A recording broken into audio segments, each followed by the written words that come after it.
Hello, everyone. Welcome to the Packer Universe podcast. We're a Green Bay Packers fan podcast. A couple of Wisconsin guys bringing you topical and relevant Packers news, along with our most humble, subjective opinions. This is episode 252. We're recording this on a Wednesday, the 20th of December, 2023. Packers lost at home to the Tampa Bay Buccaneers. One of the Bays lost. And now we're looking forward to playing the worst team in the NFL, the Carolina Panthers, this Sunday. I'm your host, Tay. Joining me on the comms tonight is our one and only Ren. What up, Tay? Happy holidays, universe. How you doing, Tay, on a Wednesday, the 20th of December? Few days before we get a few days off. How about that? Yeah. It's the most wonderful time of the year, Tay. Sing it, and man, that is the Packers playing on Christmas Eve with, yes, the 2 and whatever sucked-em Carolina Panthers with a half to near empty stadium last Sunday that actually saw a W, Tay, which we did not. So how you feeling, Tay, since last time we talked? I know it was for me, and it was weird. Like, I said it to you in the first take, like, let's be honest, it's done. It's over. Let's just move on from Joe Barry. For so many reasons. I mean, we're gonna relive some of the highlights / lowlights from Sunday's matchup against the Bucks, or the Yucks, as we like to call them at times. It's kind of crazy because I heard that echoed then everywhere. Everybody, too, Tay, was like, this should be done. Yeah. I wasn't wrong I wasn't like overreacting. It was the reality, and still is the reality. Yeah. And then we get some LaFleur comments, which I'll visit we'll get here to in a moment. Yeah. But how are you feeling since our convo in the first take immediately following that game? We did that one pretty quick last Sunday afternoon. That was a quick game too, man. I think the game was done at like 2 hours and 45 minutes. Kind of nuts. It was a quick game. We did do it right away afterwards. And if you don't know what we're referencing, we do a first take right after the games, most of the games. And we did one for this one. And well, I guess I wanted to say this. I thought about it a lot. I thought about us getting on the first take run and just like, fire Joe Barry, hashtag fire Joe Barry. And we were just winging that, slinging the mud, saying, it's time for a change. Let's do it. Why wait? Go ahead. Go. Do it, Matt, now. And we didn't get that. And I kind of reflected on that a little bit. And I guess I wanted to first say that there's been ups and downs with Joe Barry this season. There's times when the public wants his head and wants him to be fired. And then there's times where it's like, okay, whatever. We won the game. Defense looks okay. I guess it's fine for now. But the growing sentiment kind of brewing this whole season was Joe Barry's got to go. And then when you have a terrible game like this and our defense was pretty much exposed, it really comes out. And we were saying the same thing. And I guess I just want to say that we were saying it because, not just because it was fashionable or it's, the thing to say right now, it's trending, but it's true, right? We saw the defense playing super soft zones against short yardage situations for the Buccaneers. And they were getting open completions to Godwin, like all over the field, all game. And these easy completions for Tampa was the result of the Packers defense just not being put in the correct situations. So there is evidence for this hype, right? This call for firing. There is evidence out there. And I implore you, if you're still wondering, like, if we're being too harsh or if we're not, in place to say, then go back and watch some of this film. because I did do some of that, and I wanted to say, okay, am I just ganging up on this guy because that's what everyone else is doing, and the stats say this, but yeah, I watched the game, but you don't get the 22 view a lot, and when you do watch the 22 view, Ren, right? Like we're not making this stuff up. No, it's bad, and listen, I don't think like we were the first to say it in the sense like to think it, but I mean we were one of the first to say it on Sunday.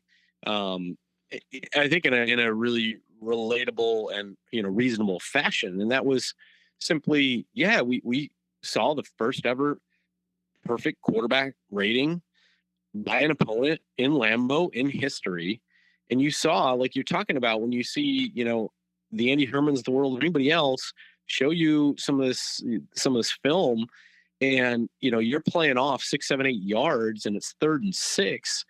All a guy has to do is go run a little 5-yard out and dig in, and he's going to get 12 yards. Yeah. I mean, what happened to press man in these tight situations? I mean, you saw it in situations where there's a 1 or 2 yard touchdown that looks like it's dead to rights, and because number one of the soft coverage, it's out in front right there, 8 yards for the first down. And then you just, again, you have the inability to tackle guys. And you also have guys, being placed on receivers at times. We'll get to the De'Vondre Campbell piece with his interesting comments, but De'Vondre Campbell at times being matched up on Chris Godwin a lot. That's not his fault. Should De'Vondre Campbell be matched up on Chris Godwin? No, he shouldn't. Okay, that shouldn't be his responsibility there. Again, it's called defensive coaching and placing the right guys in the right positions to handle that assignment. And that shouldn't be De'Vondre Campbell's assignment. You know what I mean?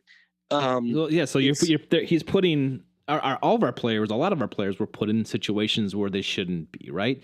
And this comes at a time when this is the worst time, right?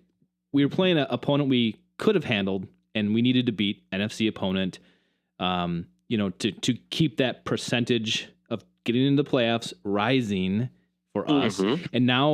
And now you go, you basically lose this game, and now you're like, well, to get in the playoffs, you got to win all 3 of your last games. They have to win all 3. And so, like, we talked about it, like it's now or never, Packers, and they didn't do it. So yeah, this is a huge deal. We talked about it even before the season started, about how this defense was supposed to carry the offense, to release pressure, and to not give this young offense and Jordan Love the mounting task of holding this team up. That was the defensive job this year, and it's had its ups and downs, and now we're down again, and we're losing games because of it, because of poor coaching and poor execution. I mean, this is the second time we've let the opposing offense score 34 points. Yes, we've been able to rein them in, opponents, that is, from about 20 to 25 points every game, except for the Lions the first time we played them, and now the Bucks. But this comes at a crucial point because you can't let that happen. Like, this is when you need it most, and now we're failing. So yeah, that's also why this is important now to, it doesn't matter. Let Joe Barry go. Find someone else, because you're not gonna. Can you get any worse than this? Like, well, this was the problem. And some people made the argument, well, maybe Matt feels like there's nobody better there to do it. I don't care if there is. It doesn't matter, because again, one of the points was right away is, Tay, it's inevitable. So why not just again show the league you're open for business? Guys out there that might be moved along because there might be some regime changes. There's a lot of reasons. There might be a lot of defense coordinators going, okay, well, look what might be available in Green Bay, and start thinking about that. And you could start kind of, looking at your full picture of what might be available to you. Get out in front of it. And we talked about this before with head coaches and other aspects. I mean, there's no reason not to do it when you know it's going to happen anyway. Yeah. And I just think, Matt LaFleur's answer on Monday was chicken shit. I think I think it's weak. He's like, if we felt that was the best decision right now, we would do that. Including saying we don't. But why? Yeah. Are you in yeah. the holiday spirit? You just want to give your guy like, it's the holiday season. I mean, nobody wants to listen to Ren do a few renditions here, but come on. I mean, this is business, Tay. It's not friend business. It's business. It's not. Yeah. Yeah. Well, you got to do things. Pull the trigger, and I think it makes Matt look like he's not holding people accountable, Tay. Right. And it does. It's not a good look for him. No. You got to go out and send a message. He looks show soft. the rest of the locker room, and it does. It looks soft. And you're talking about, we thought this defense could maybe help out this young team at points, and I like the point that you make there. But the reality is, over the last 9 weeks, it's really the young offense that's kept this team afloat. I didn't love Jordan's play Sunday in some respects. He still had a 111.5 QB rating. He was 29 of 39. Had a decent game. I think he's been off on placing some of these footballs, and if he gets better at it, certainly it'll go a long way for the team. There's a lot more progression he needs to get to. He's playing decent football.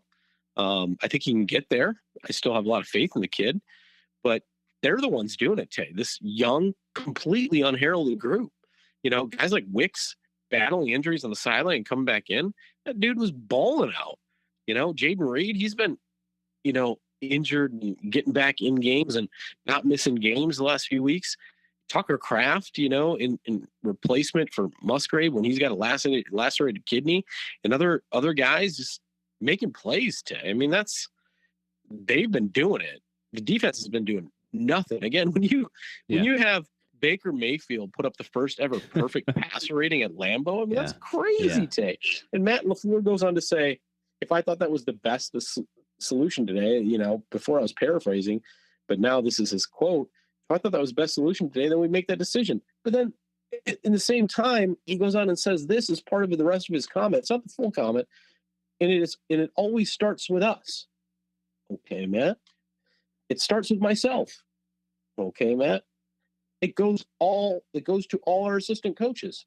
So what does that mean, Matt? So it starts with you.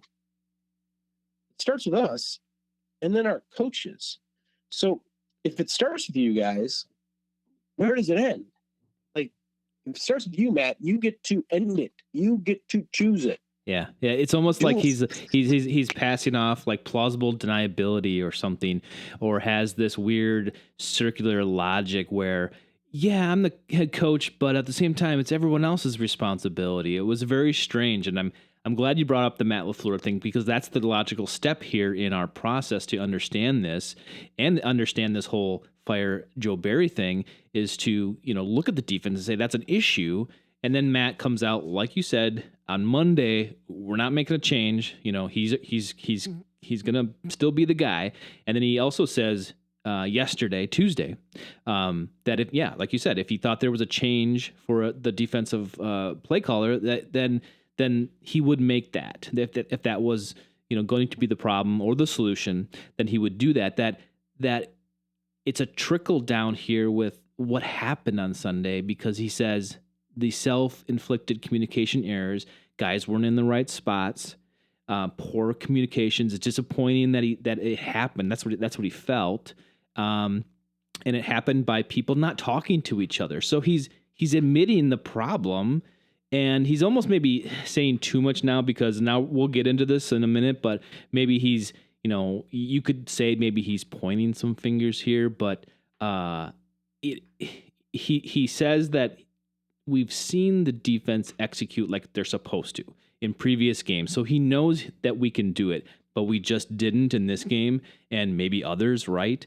And so it's this weird logic that you're starting to reference here, Ren, and I don't get it. And I want your take on it too. But the buck stops at him, right? Like, he needs to make the change if there's a problem, but he doesn't think there's enough evidence for it or something. I don't. He contradicts himself, Tay, because yes. Today, I think it was today in the media, he says, somebody asked him, hey, do you think you're going to have to watch the defense more? Again, paraphrasing. What do you going to have a little more say now? Moving forward. And he's like, yeah. Basically, he says yes. We're going to all be in more communication, and I'm going to be paying more attention to that side of the football. So Yeah. it's just like this guy who can't, you know, he can't silo it out. He's got to have his fingerprints over everything because I don't know, is he too much of a control freak? But if you're such a control freak, why do you have to parrot the defense when you need to be paying attention to the offense now, Matt? It just goes against, like, just have fired the guy. Like, what are you doing? Yeah. Why just are you give going to someone else. remove yourself and some of your attention from where you need to have it?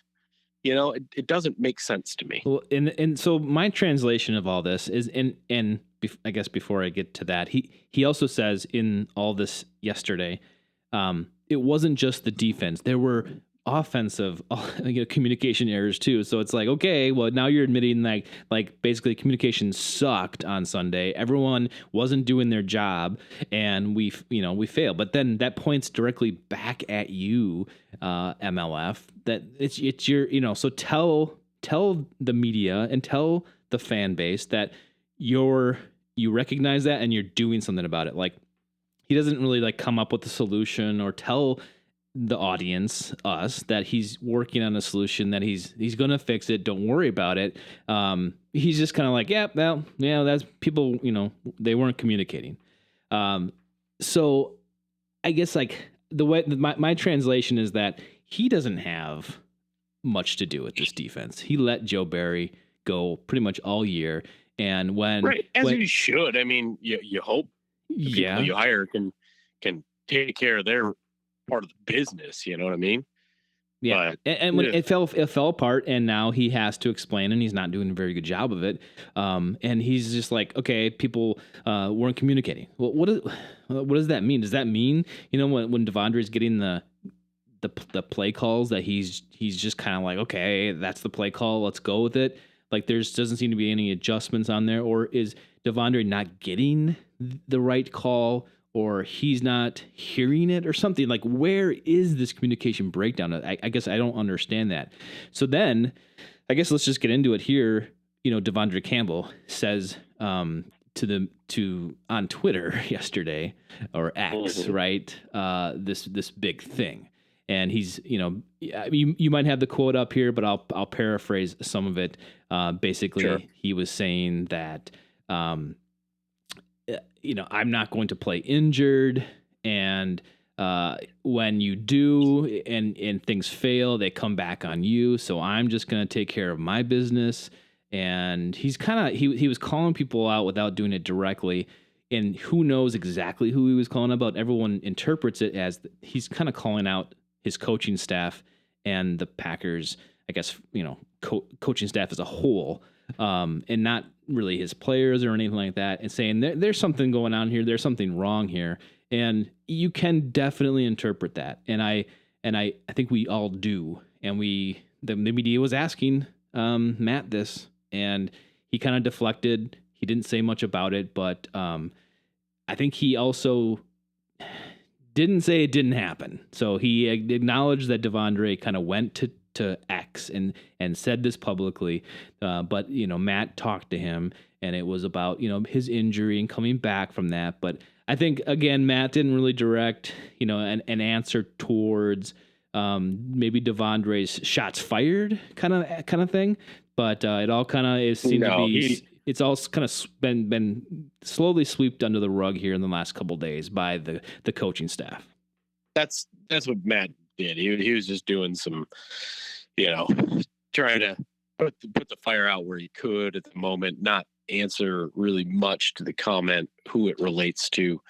And certainly it can be interpreted in a lot of different ways. I think it can be interpreted at the entire coaching staff. It can be interpreted at the defensive coach, the defensive coaching staff, linebackers coach. It could be interpreted as, shots at other players, maybe who don't work as hard as he does, that have been there, that are veterans.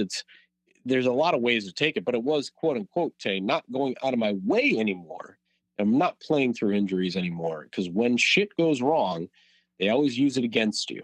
Treating everybody accordingly and giving them the same energy they given me. Focus on yourself and your mental 59. You owe it to yourself. So then he's talking about himself. Yeah. So yeah, they're trying there to then put up fires. You have, Wednesday is the true media day at Lambeau, where all the beat writers, everybody's there. Anybody who's got that press pass is there. I don't know why we aren't there, Tay. That's another issue for another day. We'd ask those tough questions, so right, they don't want us in there. Yeah. But that said, then the interesting part is then today he gets basically told to just take a day, and then goes on, with Matt saying he's missed some games this year. He's been on and off the injury report. Certainly, I think that comes with a lot of frustration when you don't feel you're at your best because of health reasons. So we just kind of think it's best at this time to kind of give him the week, and we'll see where we're at after this week. So they're kind of like, translation, go home for a little while. Go home. You shouldn't have done that. We don't want the drama. We don't like to talk about the drama with the media, even though they're going to ask us about the drama. Thanks for that one on our Wednesday meeting with the media, De'Vondre. Now go get some rest. So, Ren, so I do have a little issue here. I'm all about, like, the players, being honest. I love that. I love that stuff. And De'Vondre's been that way a lot of times. He's been a little bit controversial sometimes. I guess controversial, I mean, when, like, he'll tell it how it is a lot of times. And we haven't had a lot of this in the Packers locker room this year. But he does say this, right? He sends out that tweet, which causes this whole kind of, like, drama questions and stuff like that. But then, I guess the bone I have to pick with Campbell is that then the media asks him, and then he refuses to talk about it. He puts this out on social media, but then he's asked about it by the media, and he refuses. He says, "I'm not answering no questions about nothing that happened on the internet," he said. You all want to talk about the Panthers, we can, but I ain't answering no questions about nothing on no internet. It's like, dude, you can't post something controversial and then deny 100%. It and not. So it's like, dude, De'Vondre, we love you, but don't do that. That's not cool. Right. And I take a lot of times, Tay, seasons are tough. I mean, week to week, and you go through ups and downs and ebbs and flows of the season. But I do take issue, not only a coach, a player, anybody in an organization who goes out and essentially airs a little bit of dirty laundry. It's never a great look. It's one thing to be frustrated and feel things, but when you go air it on media and you hit send, it's not a good thing. And then for De'Vondre, I called Matt LaFleur chicken shit earlier. I'm going to do it to De'Vondre. You can't do that, Tay. I mean, if you put it out there, own it. Yeah, you did it. You're a grown ass man. You want to start the fire. Well, it's something you did. You can't then just fall away from something you did. There should be every right, if you're gonna have the ability to be asked questions, you should be asked those hard questions and honestly give an honest answer, because you brought it up. You did that. Yeah. And maybe you can't give an honest answer because now, behind closed doors, you got a lot of, you're in trouble. Like, you got the talk and you can't say that. It's probably true. It's probably true. And there's probably some truth to that. But at the same time, to say, you know what, at the very least, like if that happened, you say, you know what, I put my foot in my mouth. I have some feelings. They're strong feelings. But I really should do the right thing, the adult thing, and keep to myself. As we're trying to all win as 53 here. So and to cause distractions to my other 52 was not the right choice to make. So I take some issue with it for sure. Yeah, I do too. That's just strange. But so that, I guess let's morph this conversation even further. Let's evolve this. Like De'Vondre, he does this from time to time. He'll say these truths and stuff. He'll post on Twitter and stuff these deep thoughts and feelings and opinions. And I love that when players are honest. So but do you think, Ren, that this is just like the tip of the iceberg of something that's growing in the locker room, or is this just a one-off De'Vondre thing? Or even if it is a thing, do you even care? Does it matter? Like, is this? Should we put up the drama flag, and be worried about this? I don't. I'll attribute some of it to frustrations. Losing is tough. Playing injured is tough when you're trying to work your ass off. I get that. It can be frustrating. A lot of emotions rise to the top. I'll place some of that there. I do think there's maybe some issues there, Tay. I mean, and then, like I said, I think Matt could have shown some leadership by, saying, hey, I'm going to hold somebody accountable here. And, unfortunately, that guy's going to be Joe because things are just not working out. It sends a message. When when you continue to do the same thing, we've talked about the definition, it just, I think it starts to lead, if there's small cracks, they get bigger kind of thing. There's been the curious case of Jair Alexander, who, they probably should have put on IR. They didn't. They just kept practicing him. Now it's been 6 weeks, and you're like, what's going on? Maybe there's nothing there, but maybe there could be a ton there. That's the thing, Tay. It's with some of this stuff, especially in that case with him, you just don't know, and it leads to speculation. And if you can try to, at least tamper down some of that stuff, you want to do it in different ways. And I think they missed the mark on some of this stuff. Yeah. I think there's some general frustration and some undercurrent there that generally isn't probably great. But I think it happens on a lot of football teams at the same time. I guess if I had a guess on this, I would guess that the defensive players aren't happy with how maybe either the game was called or this communication thing and that's happening that we really don't quite understand exactly what exactly we're talking about with that. But De'Vondre Campbell's getting the play calls from the sidelines, from upstairs, from Joe Barry's headset, and that there's not a lot of like places where it could go wrong, right? Two places, and is it a coincidence that the guy that's getting upset vocally is that guy that's getting the play calls? I don't know. So what I think is happening, and I would guess, is that the defensive players are upset about maybe not being put in the correct position, how their defense stinks, and they maybe do blame Joe, and Matt LaFleur doesn't have their back, and he's turning his back on them or turning a blind eye to the problem, and that is Joe Barry. That is just a guess. That's what I'm kind of translating here, and in the frustrations come out with De'Vondre's tweet and some of the other stuff. But I would say that all those guys in the locker room are together as one, and the problem exists between the players and the coaches. So that's what I just hope that evens out or balances out or fixes itself. But Matt LaFleur, I think in our opinion, Ren, needs to maybe grow a little backbone here and do something to send a message to everyone on the team, on the coaching staff, and try to do something about it. When the stakes aren't very high, they're not. Like we've said it before earlier in the podcast and on the first take. It's do it now. Who cares? Like, you don't really have a lot to lose here. There was nothing to lose with parting ways with Joe Barry. There's nothing.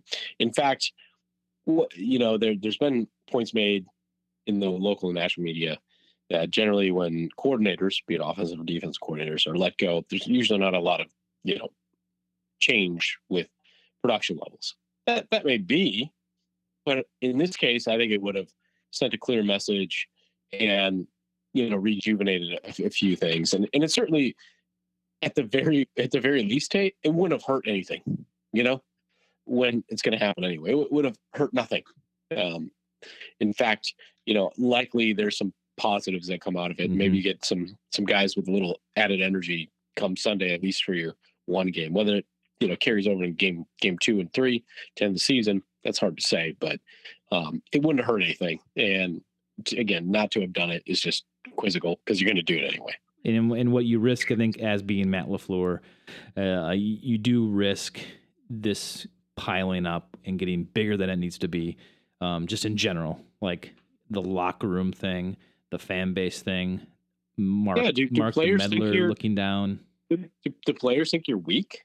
I mean, like, make a move, dude. You're the head coach. Yeah, I mean, yeah. I would guess there's a few that might think that.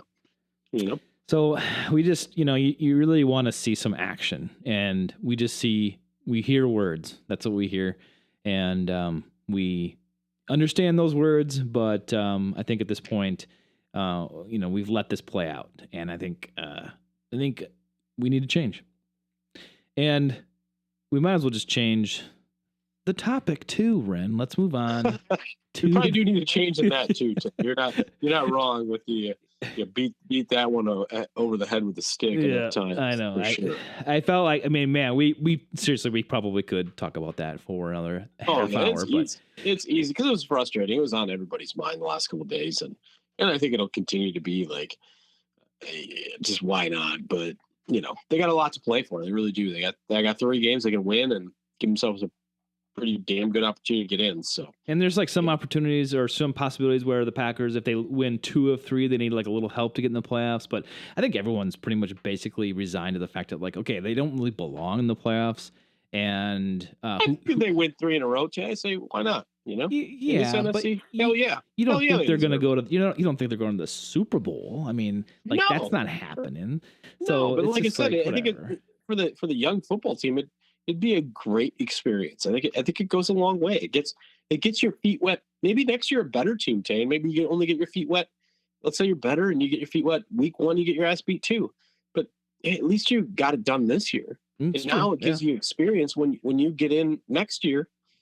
These young guys, I mean, again, this young offense is super young, Tay. And listen, it's been one of the higher yardage gaining offenses over the last 9 weeks of the season of any in the NFL. And they got nobody there, Tay. This is not, the 2011, 2012, 2013 Packer, roster of pass catchers. These are young guys, and they're cutting their teeth with, the first-year quarterback. And, hey, they're doing some nice things. And again, I think they go a long way. I really do. I do want them to go to the playoffs. I really do. If they can get there, they've earned it. That's the system, right? So they go to the playoffs. If they lose, that's fine too. So I don't not want them to go. I think it would be a great confidence booster, and it's fun to be like, yeah, the first year that Aaron left, we got into the playoffs. Take that. And that would be really nice for this young team. If they don't, I'm not going to be super upset, but I think it goes back to a few weeks ago when they were on that 4-game losing streak. All we wanted is some wins. We want positive direction. And I think that's really all we want in these next 3 games. And this game coming up here against Carolina, it seems like an easy target. So can you get right here, going to Carolina and playing this team? And all indications is yes, you should be able to do this, but the Packers have proved themselves this year that when we talked about that against some of these teams like Denver and Las Vegas, and the Giants, it's like you didn't do it then. So what makes us think that they can pull it off in Carolina?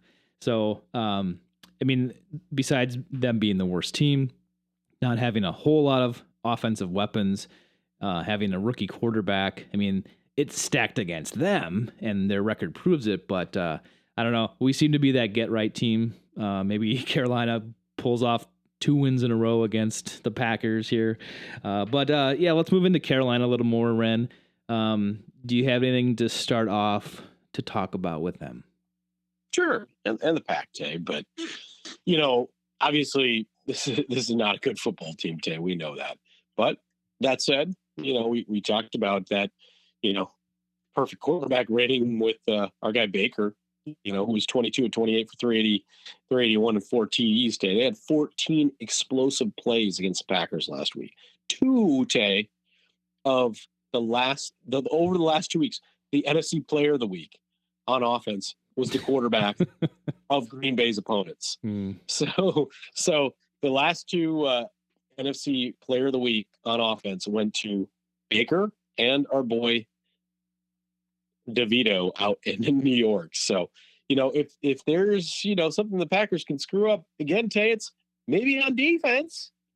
And that other team that may be good or may not be, and probably in case A and case B there with the Bucks and the Giants, can suddenly have a good game against a not so good defense today. So Yeah. that's always a concern right up front. I mean, it's been a tough year for this team today. They won their second game last week, 9-6 against one of their division opponents in the Falcons. And the Panthers are 2-12 on the season today, with literally one of the worst, if not the worst, offense in football. They rank 29th today in points per game, scored with 14.7, and 30th today. That's out of 32 teams, mind you, in yards per game at just 270.9.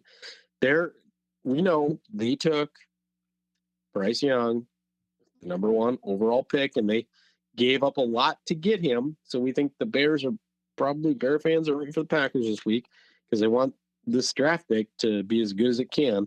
I'm sure it's as hard as that may be for them. They're probably rooting for the Packers this week. Young has been tough today.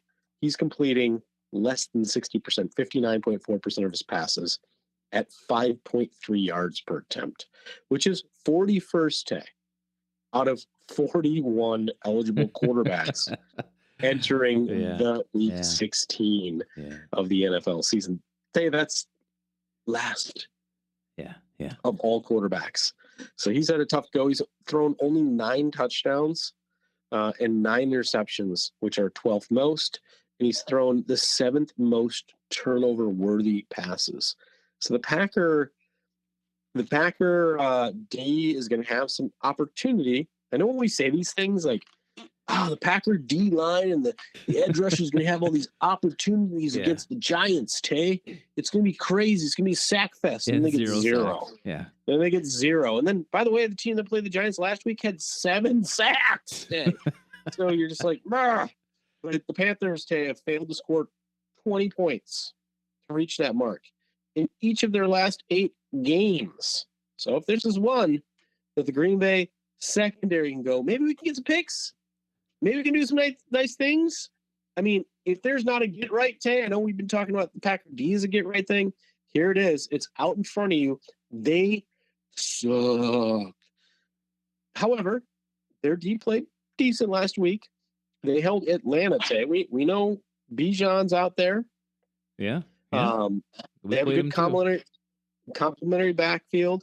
They held Atlanta to 2 yards a carry last week, Tay. 2 yards and a carry, which is incredible. That's a damn good game. Desmond Ridder, 152 yards, a touchdown, interception. That's also horrible. So good on them. They do boast of, if there's anything good about the Carolina Panthers take, and there really isn't much, this is it. Their secondary holds QBs to under a 90 QBR. They're one of the, they're a very good secondary. That's about it.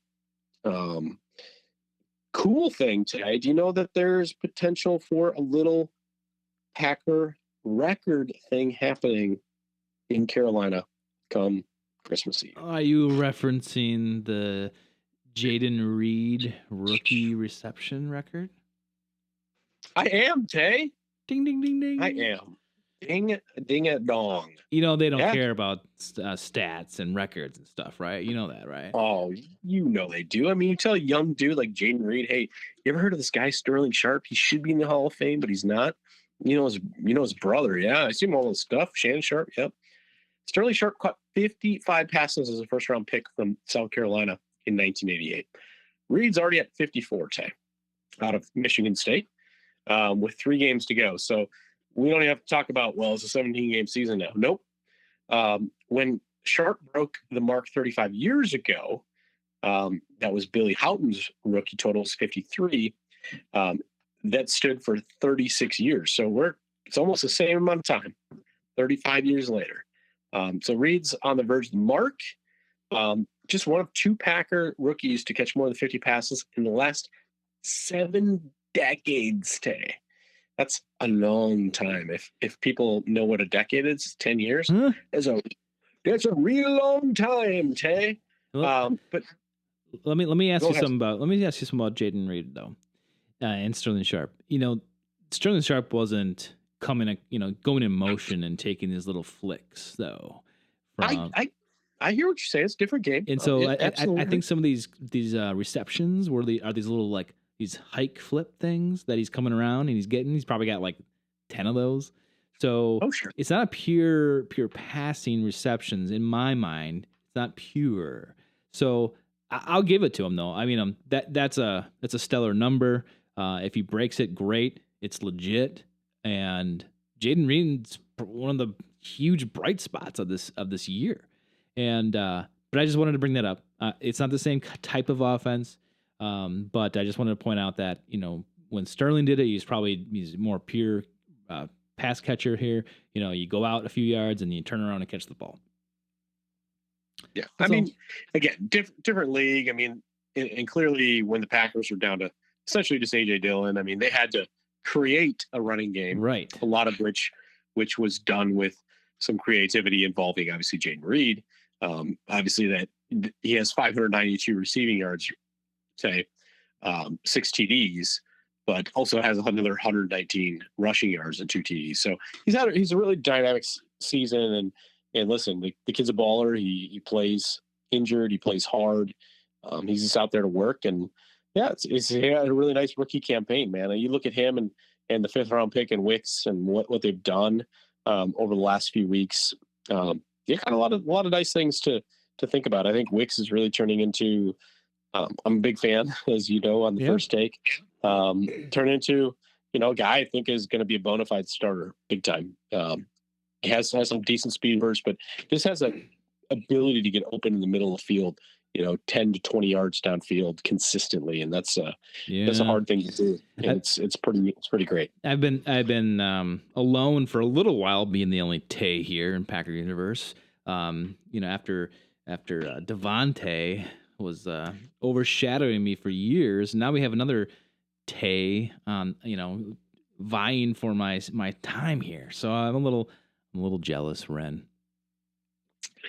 Dontavian Wicks, Tay? Are you giving me a stretch there? Dontavian. They call him Tay. I'll give you a pass on that one. I've not heard that, but I'll let it slide, Tay. Go ahead. No, I just was gonna say, looking at this team, they're it's kind of like a stretch to find something great about this team. I guess Adam Thielen was a bright spot for them for the first several games until he got injured. He's come back. Yes, he's playing. I guess that's your only really receiving threat, I guess, to be honest. But he hasn't had a great second half of the season as he did in the first half.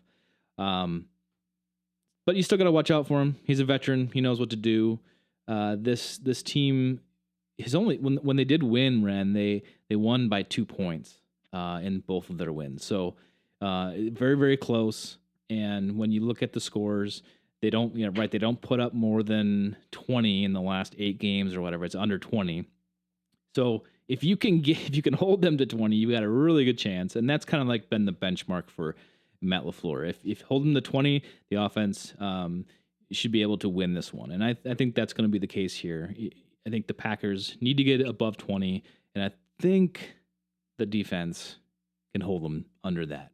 So I'm going to say, I thought I was confident last week, but this week I'm confident that the Packers, even if they play vanilla offense and defense together, they should pull this one out. I'm looking for a 28-17 game. I'll go 24-16. Say, what is the line? Oof, I don't know, but we're down in their team. In their team, we're down in their hometown, in their home field. So I'm gonna say it's only like I'm gonna say like 5 or 4.5. I'm gonna say 4.5. Packers edge. Did you know that? No.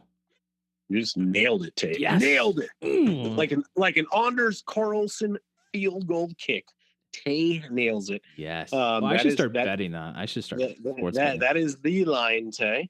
Um, Now they said, reading a little Panthers beat today, that they expect, and I'm sure that is the same we do for the Lions. So I don't know. I guess it's just a cat noise, but um, that said, if you saw some of those crazy pan shots at the stadium last week in Carolina, there's like nobody there today. It was brutal. They also had a lot of rain in the area last Sunday. Not going to be any there this Sunday.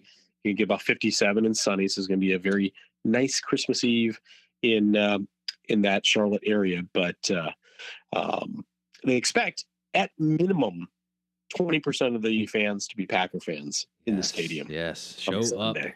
Show up. We travel well, and if I don't know, most of these people probably are from the area, from the Carolinas, I bet. Well, the Carolinas have become, a retirement destination, and they've been a state with a lot of influx of people over the last many years. So a lot of Packer transplants definitely in Carolina. But I have a cousin that lives there, as a matter of fact, not far. Little interesting anecdote, Tay, on the dope sheet today. All Packer games, Tay, can be heard on, as you know, I'm a big fan of the Packers radio network. It'd be Wayne and Larry. Many calls come through my radio. Sometimes when I want to hear it at the moment rather than the lag on the TV, or I'm stressing my family out, so I'm outside doing some yard work or whatever that may be throughout the course of the year. But an interesting piece here is that the Packers radio network today is made up of 51 stations that find themselves in Wisconsin, Michigan, Minnesota, Illinois, North and South Dakota today. Yeah. So, wow. A little interesting anecdote off the dope sheet for the universe tonight, that the Packer radio network reaches far and wide today. That's awesome, because they do a great job, and I do like listening to the radio, but I like watching the game a whole lot better, personally. The Green Bay Packers are looking in from the outside of the wild card race, so they really need this one. This could be a good get-right game for the Packers defense. Let's hope so. But in general, we just want to see this direction of this team move forward in a positive direction. And we just can identify this one as pretty much the game to do it. So let's get out of here, Ren. I got nothing else. I appreciate everyone listening. We hope everyone has a great holiday. We will be back next week to talk about this win or loss, and talk about maybe the end of the year, the switch over of the 23 to 24 calendar year, and just thank everyone for listening and subscribing. Ren, thanks for joining me tonight. Absolutely, Tay. Always my pleasure to be chatting some Packers on the Packer News podcast with you.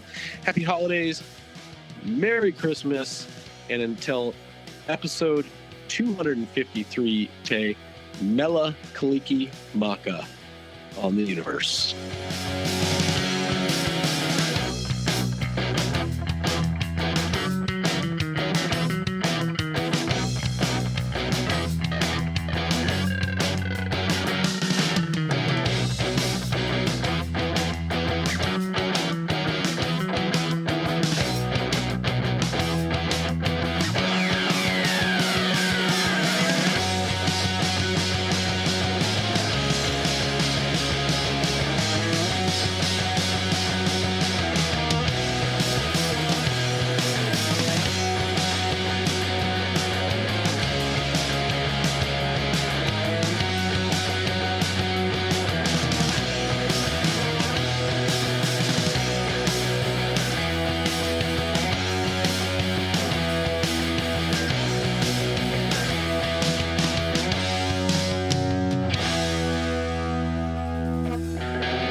Thank you.